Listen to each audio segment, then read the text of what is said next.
Sa gitna ng tahimik na gabi, kung saan ang mga ilaw sa lungsod ay unti-unti nang kumikislap na parang pagod na sa mata. Muli tayong sumasabay sa mga bulong na hindi dapat naririnig. Sa programang ito, binubuksan natin ang mga lihim na hindi kayang itago ng dilim.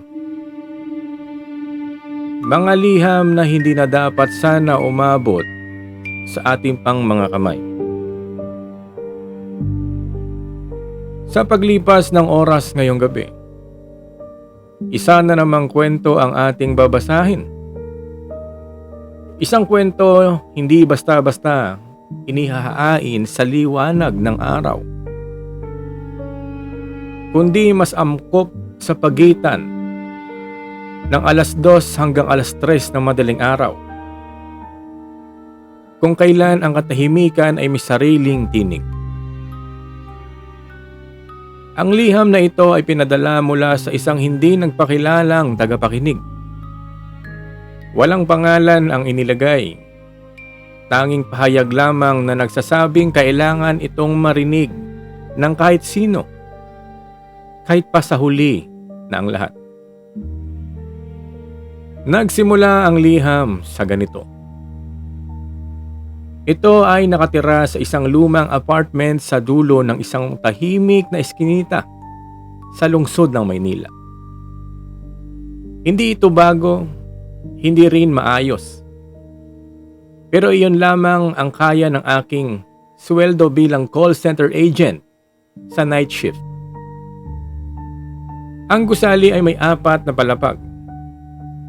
At halos lahat ng unit ay may mga matagal nang nakatira. Mga taong sanay na sa ingay ng trapiko sa araw at katahimikan sa gabi. Ngunit may isang unit sa 3 palapag, katabi mismo ng inuupahan ko, na matagal nang hindi ginagalaw. Ayon sa caretaker, mahigit 5 taon na itong walang nakatira. May mga pagkakataong may nagtry umupa pero hindi rin tumagal. Laging umaalis, laging may dahilan, laging walang paliwanag. Noong una, wala akong pakialam. May sarili akong problema, trabaho at pagod. Hanggang sa dumating ang unang gabi na may narinig akong tunog mula sa unit na iyon. Mahina lamang sa simula na parang kaluskos ng paa sa sahig na kahoy. Dahan-dahan, mabigat. Parang may taong naglalakad kahit alam kong walang dapat nandun. Sinubukan kong huwag pansinin. Baka guni-guni or pagod ko lang iyon. Pero sa mga sumusunod na gabi, hindi na ito pwedeng ipagwalang bahala. May mga pagkakataong parang may kumakalmot sa pader sa pagitan ng unit ko at ng katabi. Minsan naman ay parang may mabigat na bagay na hinahatak mula sa loob. Dahan-dahan, paulit-ulit na tila sinusukat ang bawat galaw ng katahimikan. Ang pinakauna kong hindi makakalimutang gabi ay noong biglang may umiiyak. Hindi ito malakas na iyak ng tao na humihingi ng tulong sa labas. Ito ay tunog na parang galing mismo sa loob ng pader. Basag, punit, at paulit-ulit na parang hindi alam kung bakit umiiral ang lungkot. Tumayo ako noon at nilapitan ang dingding na naghihiwalay sa amin ng unit na iyon. Pinakinggan ko ng mabuti. Umaasang titigil din ang tunog. Ngunit habang lumalapit ako, mas lalo itong lumalakas na parang alam nitong may nakikinig. Sa sumunod na mga araw, nagsimula akong magtanong sa ibang tenants. Lahat sila isa-isa ang sagot. Wala raw nakatira sa katabing unit at matagal na raw iyon. May mga nagsabi pa na huwag ko na lang pansinin dahil may mga bagay raw sa gusaling iyon na mas mabuting hindi na inuusisa. Hindi ko alam kung ano ang ibig nilang sabihin noon, pero habang tumatagal, mas lalo akong nawawalan ng kapayapaan sa gabi. Hanggang sa isang gabi, habang galing ako sa trabaho at pagod na pagod, napansin ko ang isang bagay na hindi ko pa nakita noon. May ilaw sa ilalim ng pinto ng katabing unit. Mahina, maputla, parang kandilang nauubos na ang apoy. Ang unit na sinasabi nilang walang tao. Ang unit na hindi na raw binubuksan sa loob ng maraming taon. Nanigas ako sa harap ng pintuan ko. Ilang minuto akong nakatayo lang. Pinagmamasdan ang liwanag na parang humihinga sa pagitan ng dilim at ng katahimikan. At sa sandaling iyon, doon ko unang naramdaman na hindi lang pala ako ang nakikinig. May nakikinig din pabalik. Kinagabihang ding iyon, hindi ko na narinig ang kuluskos o iyak. Akala ko tapos na. Akala ko nagkataong lang ang lahat ng iyon.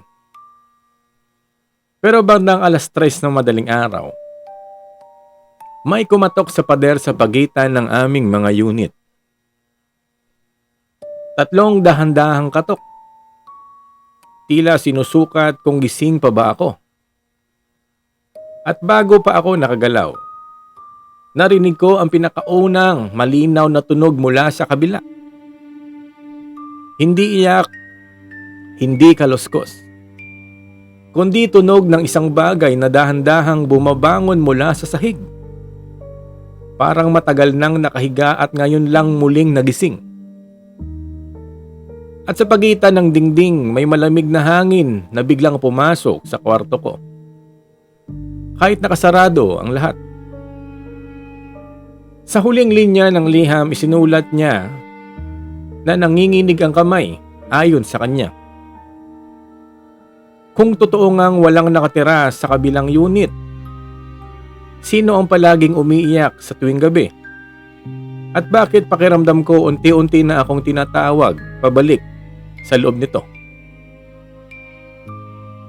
Sa oras na iyon ng madaling araw, hindi ko na alam kung gising pa ba ako o pilit palang pinapahawak ang sariling takot ang isip ko sa katotohanan. Dahil pagkatapos ng unang malamig na hangin na pumasok sa kwarto ko, may sumunod pang hindi ko maipaliwanag ng maayos hanggang ngayon. Parang nagbago ang tunog ng buong gusali. Hindi ito ingay ng hangin o kalsada sa labas. Parang ang mismong pader, kisame at sahig ay may sariling paghinga. Mabagal, mabigat. Para bang ang buong apartment ay hindi na gusali, kundi isang bagay na buhay na matagal nang natutulog at unti-unting nagigising. Tumigil ang pagkatok mula sa kabilang unit. Sandali lang. Pagkatapos may narinig akong kaluskos sa gilid ng pinto ko mismo. Sa labas, dahan-dahan parang may daliring dumudula sa kahoy. Hindi nagmamadali, parang sinusuri kung anong klaseng tao ang nasa loob. Hindi ako kumilos. Kahit paghinga ko, pinipilit kong hinaan. Ramdam ko na ang tibok ng dibdib ko na parang sumisigaw sa loob ng ulo ko. At doon ko napansin ang isang bagay na hindi dapat posible. Yung ilaw sa ilalim ng pinto ko, hindi siya steady. Para siyang kumikislap. Parang may kasabay na ilaw sa labas na gumagalaw din, kasabay ng kung ano man ang nasa kabilang panig. May oras na bigla itong lalakas tapos hihina. Parang sinusundan ang ritmo ng isang bagay na gumagalaw sa hallway. Hanggang sa biglang tumigil ang lahat. Isang matinding katahimikan. Yung klase ng katahimikan na hindi natural. Yung tipong mas nakakatakot kaysa sa ingay. Akala ko doon na matatapos. Pero bigla may narinig akong boses. Mahina. Galing sa likod ng pader na naghihiwalay sa unit ko at sa walang nakatira. Hindi ko maintindihan sa simula. Parang bulong na pilit pinipigilan. Hanggang sa lumakas ng kaunti. Sapat na para maintindihan ko ang isa pang linya. Buksan mo. Nanlamig ang buong katawan ko. Hindi iyon ang tanong, hindi iyon pakiusap. Parang utos na matagal nang inuulit. Hindi lang sa akin kundi sa kahit sino pang makarinig. Tumayo ako nang hindi ko namamalayan. Yung katawan ko parang hindi na sumusunod sa takot ko. Dahan-dahan akong lumapit sa dingding na naghihiwalay sa amin ng katabi kong unit. Yung pader ng ilaw, unang pinapakinggan. At habang mas lumalapit ako, doon ko napansin ang isa pang kakaibang bagay. May malamig na marka sa ibabaw ng dingding. Para itong kamay, pero hindi normal na kamay. Masyadong mahaba ang mga daliri. Parang hinihila pababa ang balat habang nakadikit ito sa sementong malamig. At sa mismong oras na hinawakan ko ang pader, para sana pakiramdaman ko kung may vibration pa rin sa kabilang side, biglang huminto ang lahat ng tunog sa buong gusali. Parang pinatay. 1 segundo, 2, hanggang sa narinig ko mismo sa tabi ng tenga ko. Hindi sa pader, hindi sa hallway, kundi parang nasa loob ng kwarto ko. Hindi ka dapat lumapit. Napaatras ako at doon ko lang napansin ang pinto ko. Unti-unti itong bumabagal ang pagyeyelo ng ilaw sa ilalim. Hindi na ito galing sa hallway. Parang galing na sa loob. Parang may ilaw na nagsisimula sa sahig ng kwarto ko mismo papunta sa ilalim ng kama. At sa sandaling iyon, may isa pang tunog na gumapang mula sa ilalim ng sahig ko. Hindi kaluskos, hindi iyak, kundi tunog ng kandado na matagal nang nakalak, na dahan-dahang binubuksan mula sa kabilang side. At habang nananatili akong nakatayo, hindi makagalaw, may isa pang bagay na biglang sumagi sa isip ko. Kung ang katabing unit ko ay matagal nang walang nakatira, bakit pakiramdam ko hindi lang iyon ang unit na walang tao sa gusaling ito? Dahil sa puntong iyon, may isa pang katok na marahang bumalik. Ngayon, hindi na si dingding, kundi sa loob mismo ng sarili kong pinto. Sa oras na narinig ko ang katok sa loob ng sarili kong pinto, parang may tumigil ang lahat ng hangin sa loob ng katawan ko. Hindi ko alam kung paano iyon nangyari. Nakasara ang pinto ko at nakalak.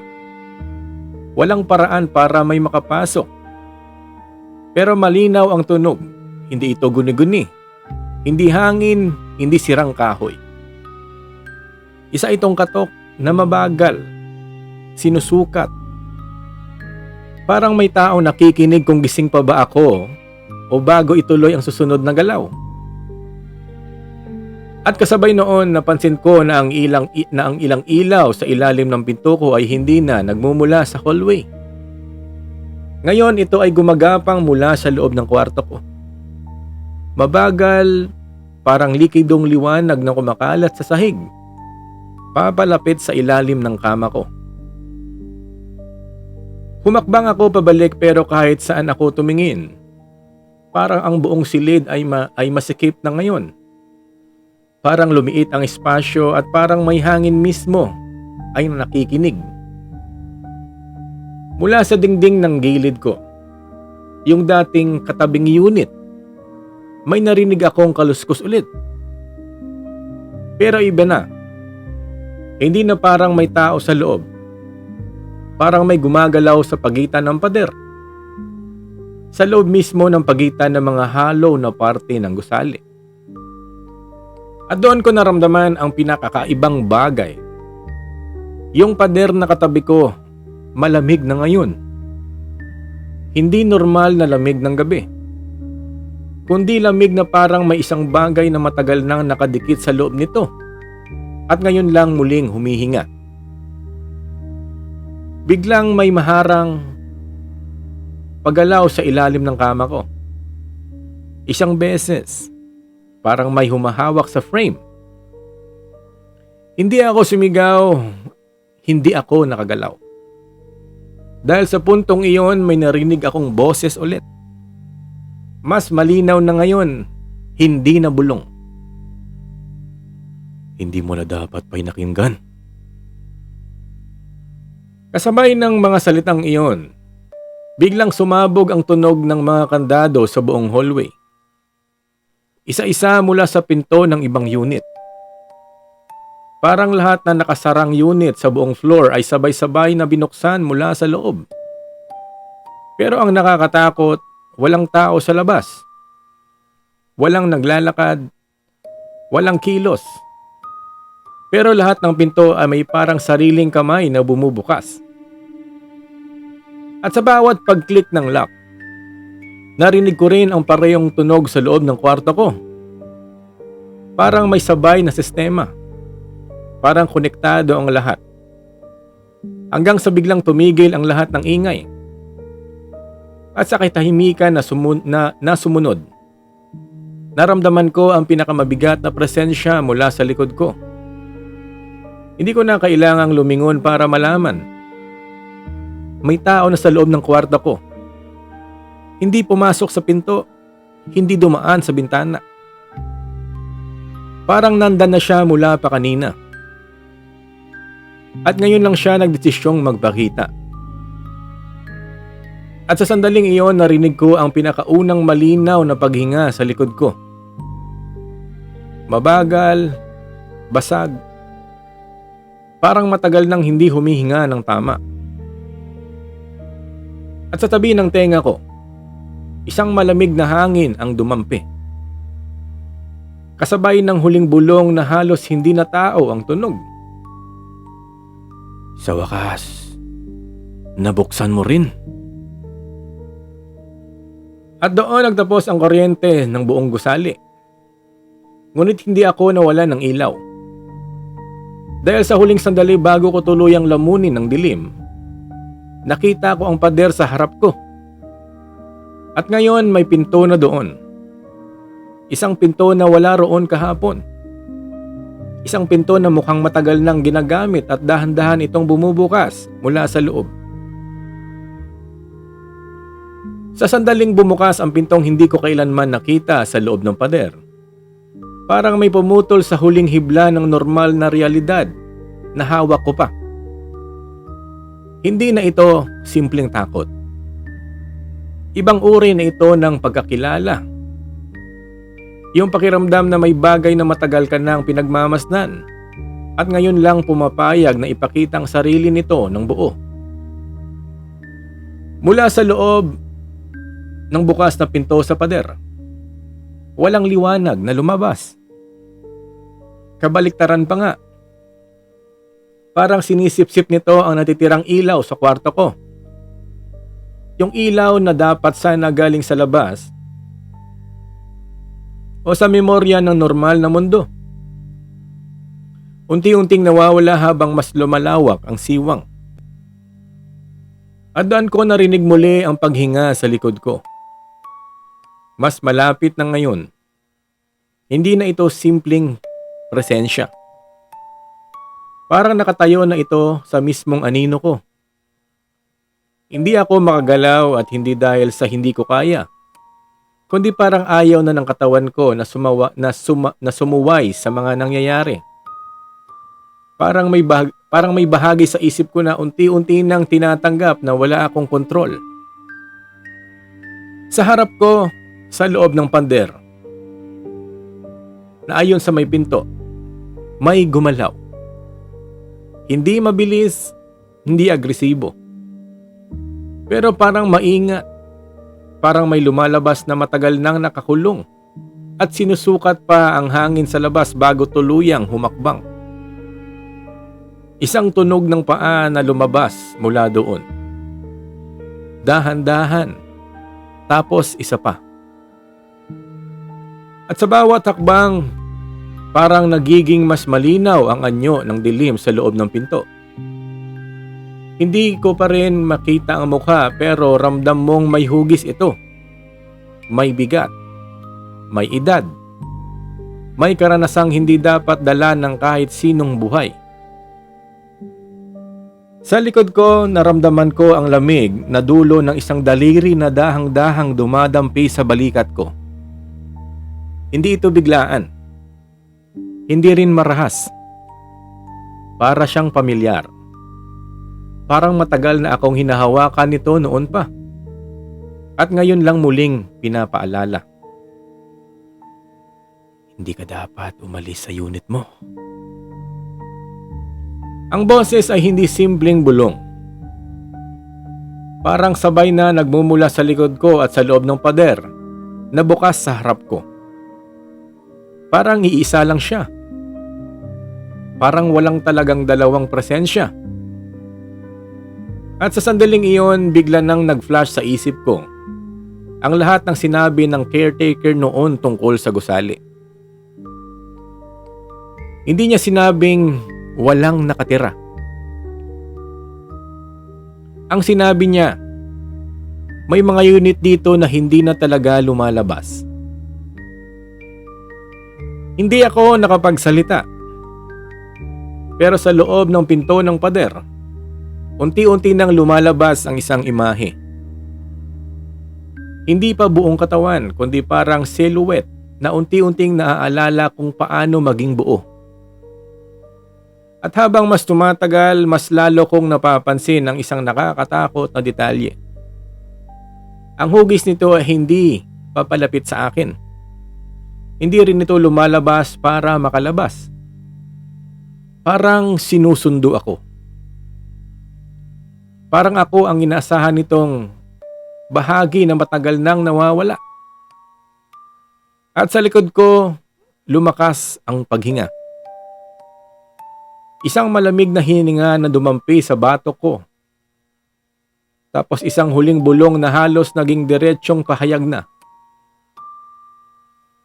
Matagal ka nang nasa kabilang unit. At sa mismong sandaling iyon, nagsimulang magbago ang itsura ng kwarto. Yung dingding na dati kong tinitirhan ay unti-unting nagmistulang pamilyar na hindi ko dapat kilalanin. Parang hindi na ito ang kwarto ko. Parang ito na ang katabing unit na sinasabi nilang walang nakatira. At sa harap ko, ang pinto sa pader ay tuluyan ng bumukas. Hindi para palabasin kung ano man ang nasa loob, kundi para ipakita sa akin kung nasan talaga ako matagal nang naroroon. Sa pagbukas ng pinto sa pader, hindi ko agad nakita ang labas. Walang kalsada, walang hallway, walang ibang silid na gaya ng inaasahan ng isip ko. Ang nakita ko ay parehong silid.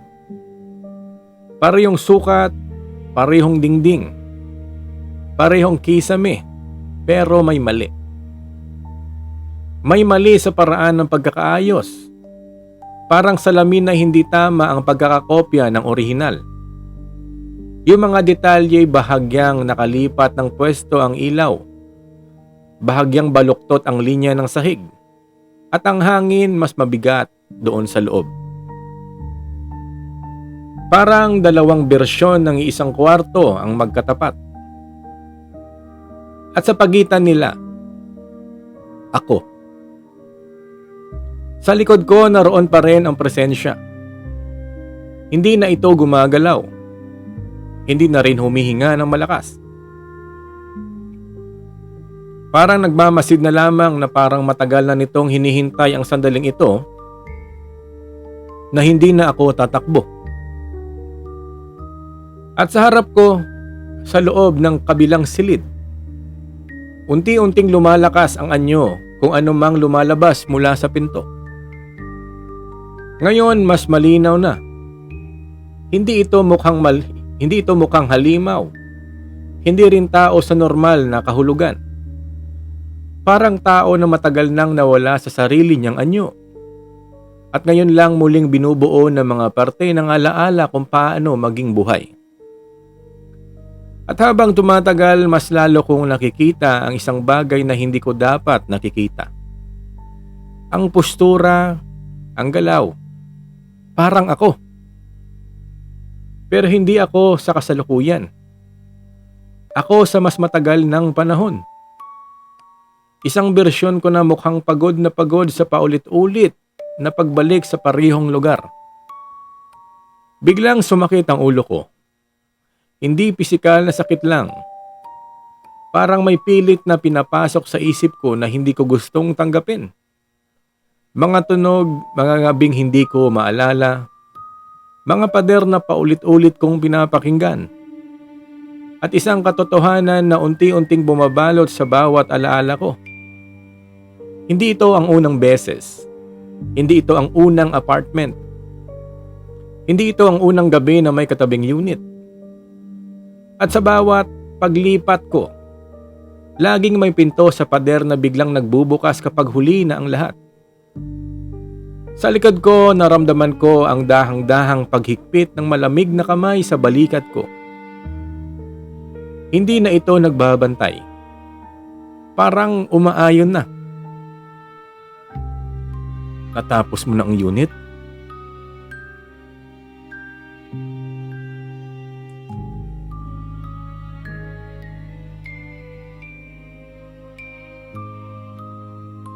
Bulong ng boses.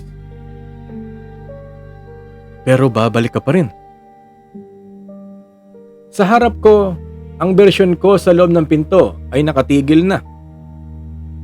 Nakatingin, hindi galit. Hindi rin nagmamakaawa. Kundi parang alam na nitong ang susunod na mangyayari. At sa huling sandali, nagsalita ito. Hindi sa pandinig kundi direkta sa loob ng isip ko. Kapag narinig mo ulit ang iyak sa katabing unit, huwag mo na itong lalapitan. At huwag mong kalimutan, ikaw ang palaging nasa loob. Biglang lumiit ang pinto sa pader. Hindi sumara. Parang bumalik sa pagiging pader mismo na parang walang nangyari. At sa isang iglap, bumalik ang kuryente sa buong gusali. Tahimik, normal, na parang walang nangyaring kakaiba. Pero habang nakatayo ako, napansin ko ang isang bagay sa aking kamay. Isang susi, luma at kalawangin. Hindi ko alam kung saan galing pero may nakaukit na maliit na numero dito. 3-12. At sa labas ng kwarto ko sa hallway na biglang tahimik na naman. May marahang kaluskos na nagsimula sa katabing ilang unit. Yung unit na sinasabing matagal nang walang nakatira. At sa pagkakataong ito,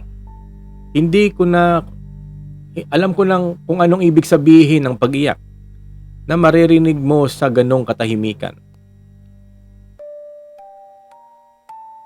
Ang susi sa kamay ko ay mas may mabigat kaysa sa dapat para sa isang maliit na piraso ng metal. Hindi dahil sa timbang nito, kundi dahil sa pakiramdam na may parang may kasamang alaala na hindi ko naman inaalala noon. 3-12. Nakaukit sa ibabaw at habang tinitingnan ko iyon, unti-unting nagiging pamilyar ang numero na parang hindi dapat. Hindi ito parang address lang. Parang pangalan ng isang lugar ng pantagal ko nang inuuwian. Kahit hindi ko maalala kung kailan ako unang nagpunta roon. Sa labas ng kwarto, bumalik na sa normal ang lahat.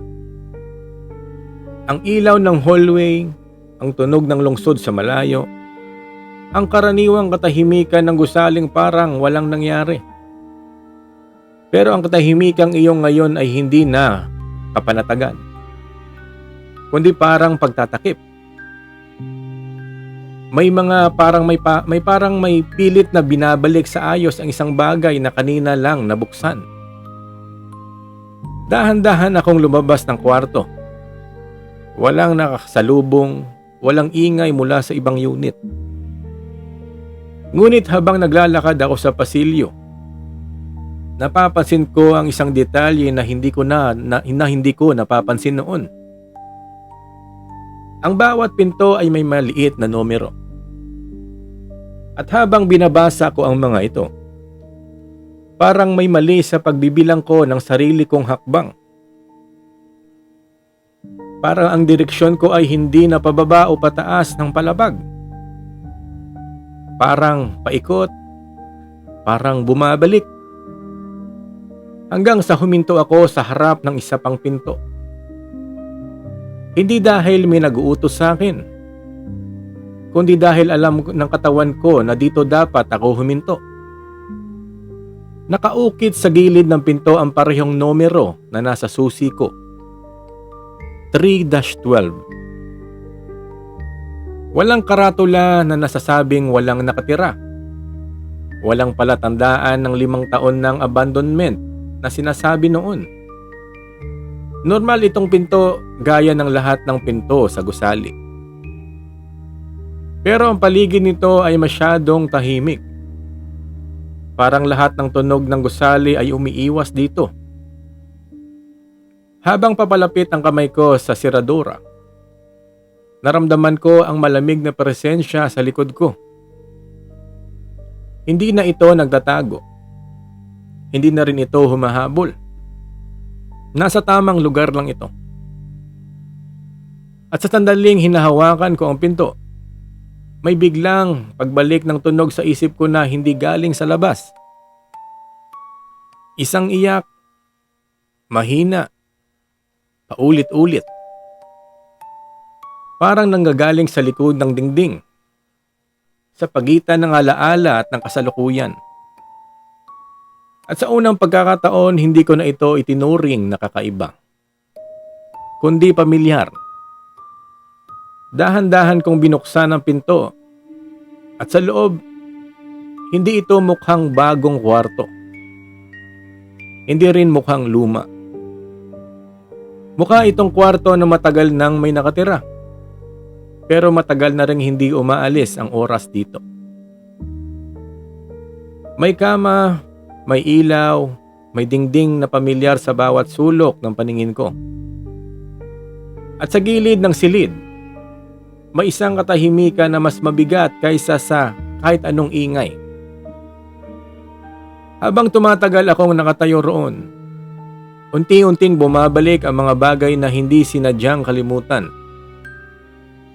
Ang paulit-ulit na gabi, ang katabing unit na laging may umiiyak, ang pader na palaging may tinatago, ang susi na hindi kailanman galing sa labas, kundi palaging nasa akin na. Dahil hindi ito kwento ng isang bagong tenant na nakarinig ng kakaibang ingay.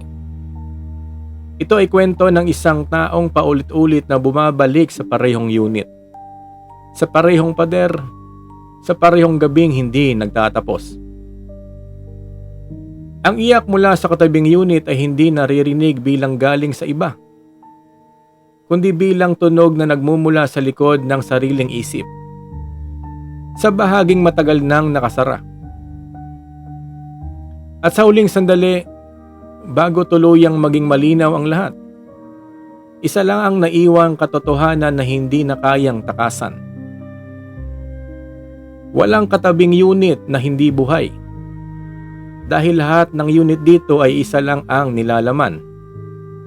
Isang tao na palaging nagigising sa maling pinto, sa maling alaala, sa parehong gabi.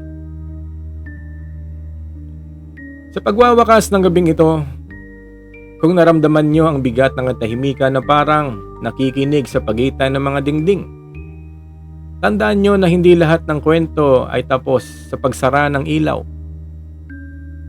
Minsan ang ibang kwento ay nagpapatuloy kahit wala na tayong naririnig. Kung nagustuhan nyo ang ganitong uri ng paglalakbay sa dilim, maaari kayong sumabaybay sa Saidako Tales para sa mas marami pang mga kwento na hindi dapat binabasa sa madaling araw, pero palaging napapakinggan kapag gabi na. At ngayong gabi, bago kayo matulog, pakinggan nyo ng mabuti ang paligid nyo. Dahil minsan ang katahimikan ay hindi kawalan ng tunog, kundi ang sandali bago kayo maalala ng pader.